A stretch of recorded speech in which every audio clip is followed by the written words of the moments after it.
My family scapegoated me for years. Now that I'm successful, they're all family again. I have always been the spare part in my family's machinery. That is the only way to describe my role. My older brother, let's call him the golden child, 29 male, was the Ferrari. He was charismatic, athletic, the star quarterback at high school, and the absolute center of my parents' universe. I was the reliable, boring sedan they kept in the garage and ignored until they needed a ride to the airport or someone to fix the Wi-Fi.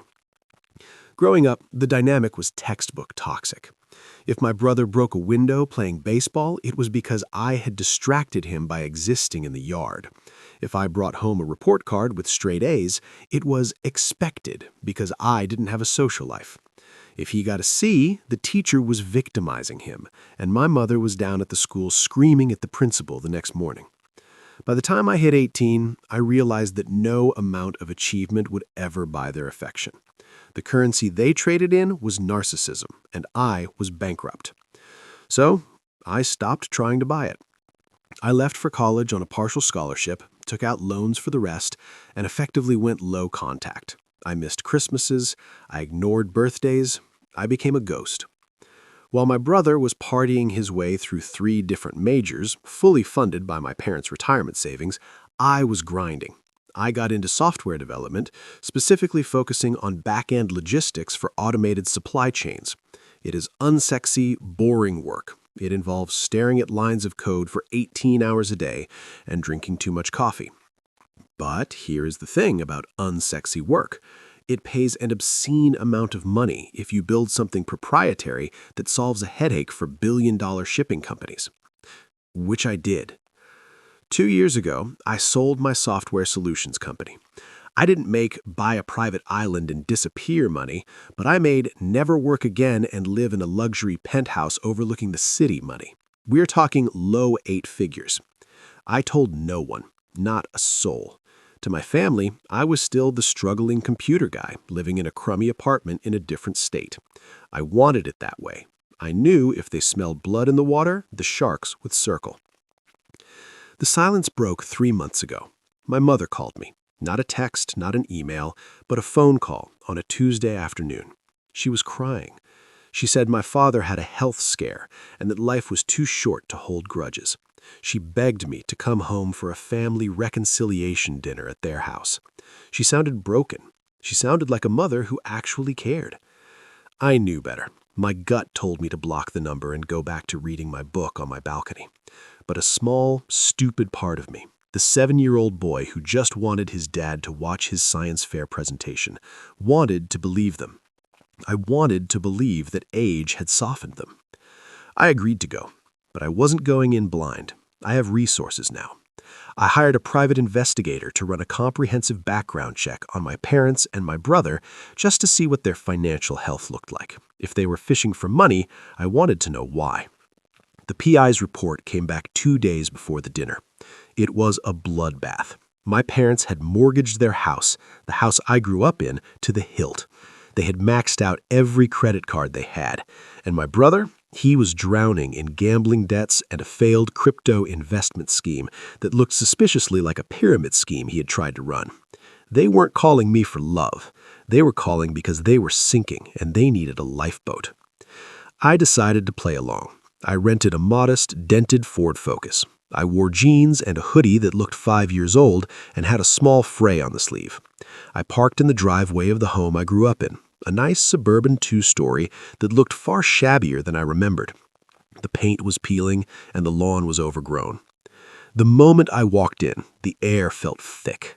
My mother hugged me too tight, smelling of desperation and cheap perfume. My father shook my hand with 2 hands, a politician's move designed to simulate warmth. My brother was there, sitting on the couch drinking a beer. He didn't get up.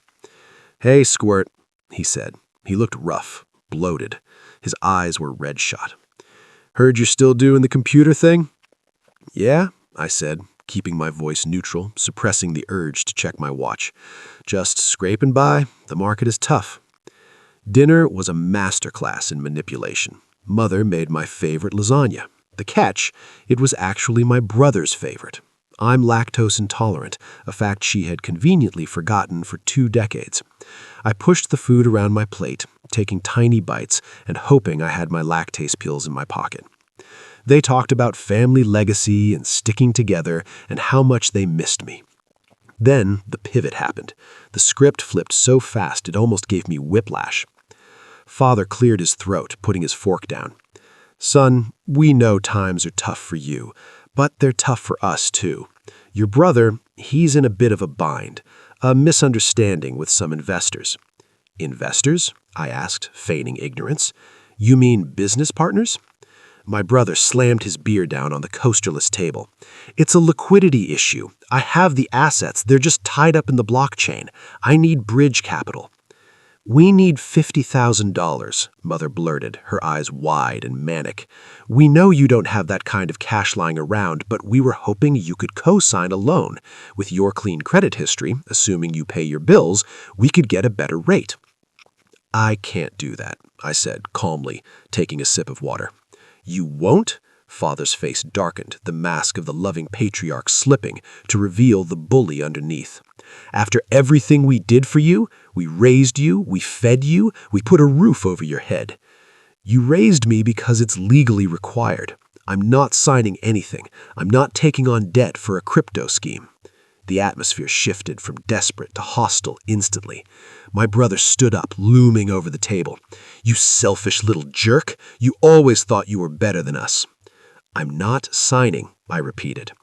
That's when Mother played her ace. She reached into a drawer near the dining table and pulled out a manila envelope. "We didn't want to bring this up," she said, her voice dripping with fake sorrow. "But you owe us. Specifically, you owe your brother." "How do you figure?" I asked, genuinely curious about the mental gymnastics she was about to perform. "When your grandmother passed," Mother said, "she left trust for the family. We used it to pay for your braces, your school clothes, your car insurance, your college application fees. You drained it. It was meant for both of you, but you used it all. Now it's time to pay it back. We've calculated it." I froze. My grandmother died when I was 12. I loved that woman. She was the only one in the family who didn't treat me like a nuisance. She used to sneak me candy and read to me in the garden. I was told she died penniless, leaving nothing but old clothes. "I never saw a dime of a trust," I said. "I worked 3 jobs in college." "We managed it for you," Father said quickly, his eyes darting around. "But looking at the accounts, you owe the estate about 70 grand, plus interest. We can sue you for it, or you can just co-sign its loan and we call it even." I looked at them. They were lying. I knew it in my bones, but I needed proof. And if they were bringing up legal threats, the game had changed. "I need to see the paperwork," I said. "Show me the trust documents and the accounting." "We don't have them handy," my brother sneered. "Just sign the damn paper." "No papers, no signature." I stood up. "I'm leaving." As I walked out, my brother followed me to the driveway. "You better watch your back," he hissed, trying to look intimidating but mostly looking like a desperate drunk. "We're gonna get what's ours, one way or another." I drove away, shaking, not from fear, but from a cold, sharp rage. They had tried to gaslight me about the one person in this family who actually loved me. The next morning, I didn't go home. I went to the best law firm in the city. I hired a lawyer named Elena, a shark who specializes in forensic accounting and estate law. I sat in her glass-walled office and told her everything. "Find the will," I told her. "Find the trust. Dig up everything. I don't care what it costs." It took her 3 weeks. In that time, the harassment from my family escalated. My parents sent me invoices for childhood expenses, literal bills for diapers and food from 1998. My brother texted me vaguely threatening messages about knowing where I lived. He didn't. Then Elena called me. "You need to come to my office, now." When I got there, she looked like she had just hunted a great white shark and was ready to mount it on the wall. She laid a stack of documents on the mahogany desk. "Your parents aren't just liars," Elena said, tapping the paper. "They're felons. Here is what they hid. Grandmother didn't leave a family trust. She left a specific trust solely in my name. She knew my parents favored my brother even back then, and she wanted to ensure I had a future. The principal amount was $150,000 in 2008. But that wasn't the bombshell. The house. The house they were living in. The house I had just eaten dinner in. Grandmother owned it outright. In her will, she left the house to me. My parents had hidden the will. They had forged a quitclaim deed transferring the property from my grandmother's estate to themselves a month after she died. They had been living in my house, rent-free, for 15 years. "Wait," I said, looking at the copy of the forged deed. The signature looked shaky. If they transferred it to themselves...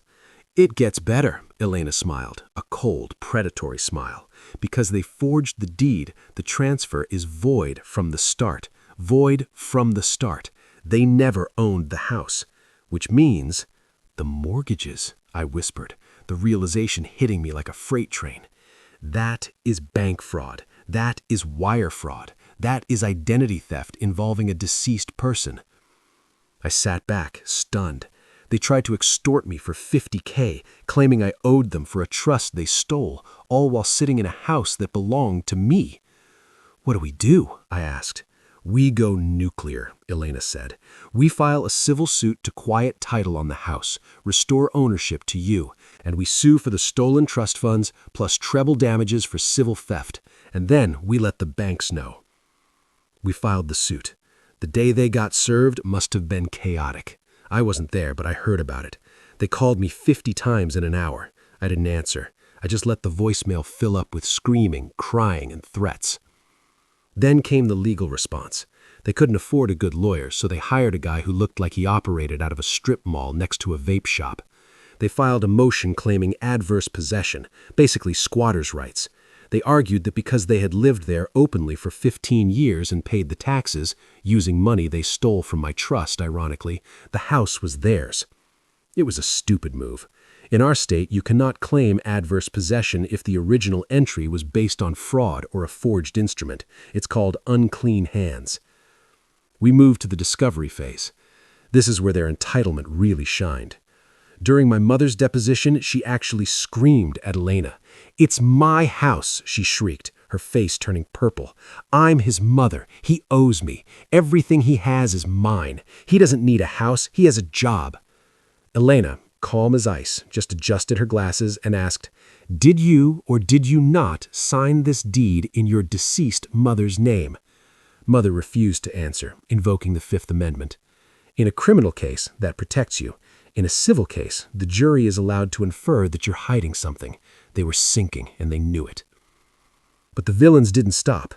Realizing the legal battle was losing steam and they were about to be homeless, my brother decided to get dirty. I woke up one morning to find my bank accounts frozen. Suspicious activity. I called the bank immediately. It turns out someone had tried to access my accounts online, but they didn't stop there. My brother had used my old Social Security card, which my parents had kept in their safe, to try and open 5 different credit cards in my name to pay his legal fees. He was sloppy. He was desperate. He applied for the cards using their home IP address.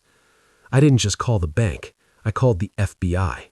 Identity theft across state lines, since I live in a different state, is a federal crime. I also contacted the banks that held the mortgages on my house. I informed them that their collateral was obtained via a forged deed and sent them the preliminary court findings. Banks do not have a sense of humor about fraud. They immediately moved to call the loans due. The climax happened in court 4 months later. We were there for a summary judgment hearing. My parents looked haggard. My brother looked terrified, sweating through his cheap suit. The judge had reviewed the handwriting analysis on the deed. It was a clumsy forgery. The judge looked at my parents with pure disgust. "The court finds the deed void," the judge ruled, banging the gavel. "Title is restored to the plaintiff. Furthermore, the defendants are ordered to vacate the property within 30 days.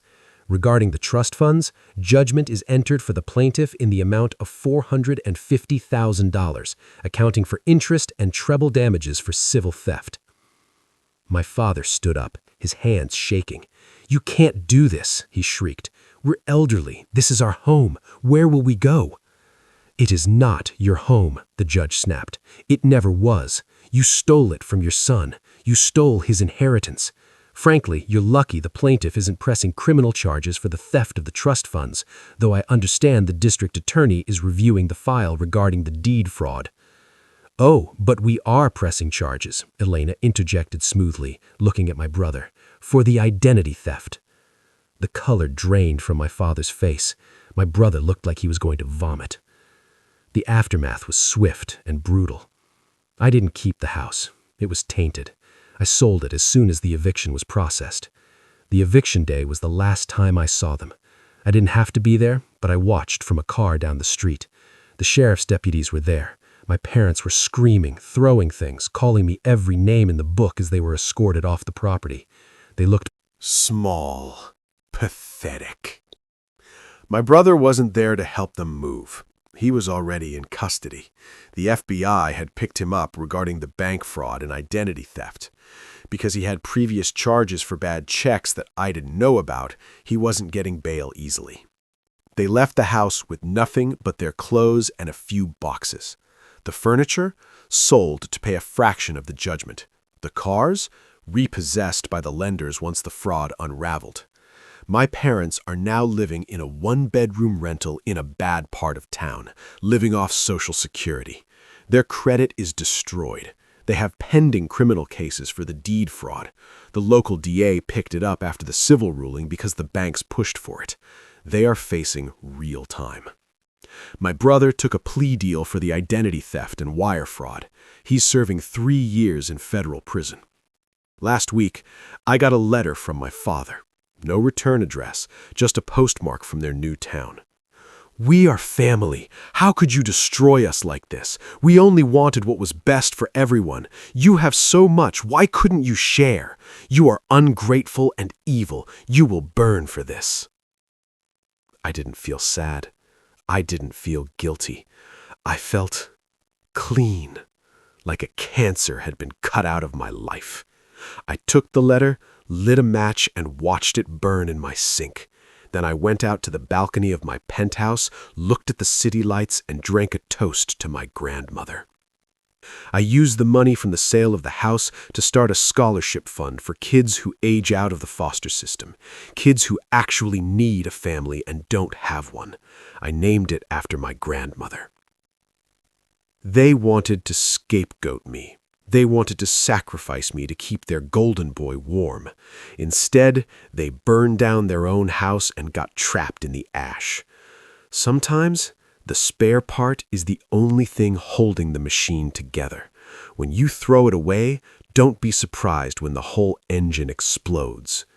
If you enjoyed watching entitled narcissists get absolutely wrecked by the legal system they tried to exploit, subscribe for more stories about karma serving cold dishes.